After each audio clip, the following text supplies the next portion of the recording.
しみを段取る燃やし始めてるらしい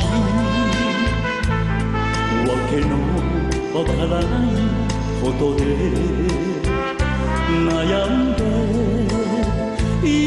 るうち老いぼれてしまう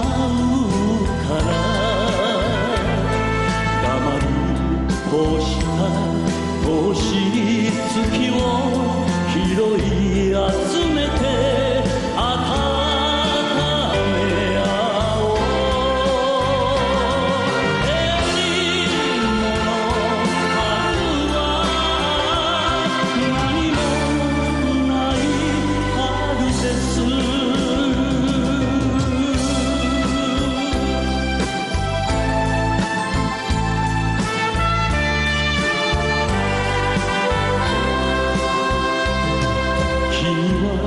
2杯目だよねコーヒーカップに角砂糖一つだったね全て切ってしまった煩わしさだけをくるくるかき回して通り過ぎた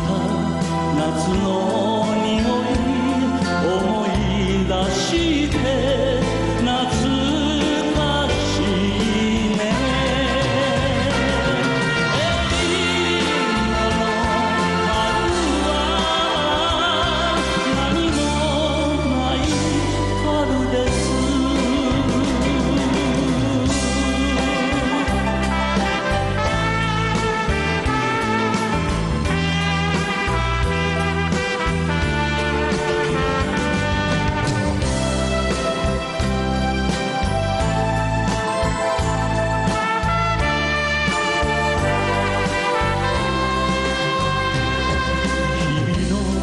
暮らしは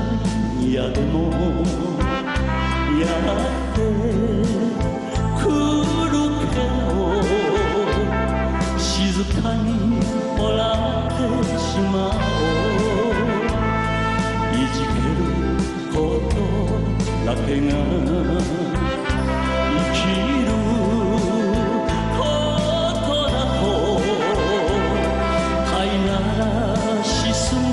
たので身構えながら